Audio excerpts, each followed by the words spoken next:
Shalom, que pasa, buenos dias, mahaloha, bonjour, ciao. Welcome to my channel, Cowboys Hippie Live.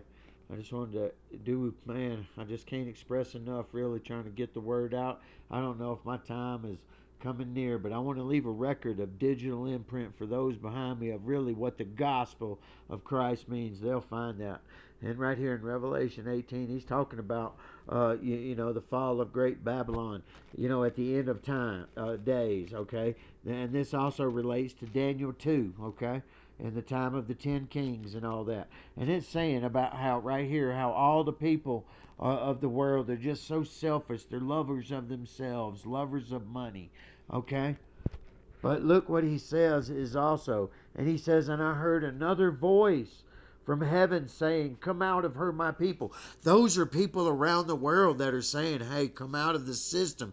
Quit supporting that system, that taxation of the king.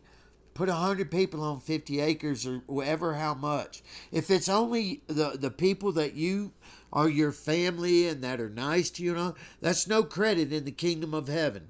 And that's what we're all trying to get to, okay? Is we're trying to, for those that are striving to be the bride, we're trying to bring our master home, right? And look what it says right here, Revelation 19. This ain't my words.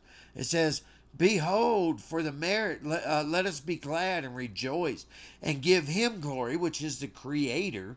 It says, for the marriage of the Lamb has come, and his wife has made herself ready.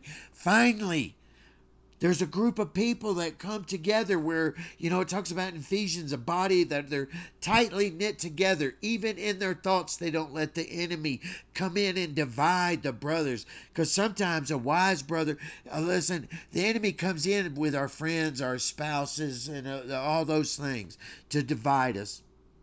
Okay? That's where his playground is in our mind, dividing us one from another. Okay? But there's going to be a group of people that they don't let them get in. All right? They make themselves ready. But look, and it says, and to her it was granted to be arrayed in fine linen and bright. For the fine linen is the righteous acts of the saints. Those are the ones who actually gave up. And you know what? They would go and just do whatever their brother told them to do for today, that day, in that community. And they knew that God was speaking to them and that God dwelt among them. And they knew they were still overcoming. It was still wasn't utopia. But when he did come in, they would confess it. Hey, I'm sorry that this happened or that happened. I'm sorry I felt this way because I'm selfish and whatever. He's going to come in. But we have to make ourselves ready. And for those that do, they get the fine linen. They get to go to the marriage. They get the narrow gate. They hit they get to go through the gates of the city. And he rewards them for that, okay? Because right there it says in Revelations, right there it says,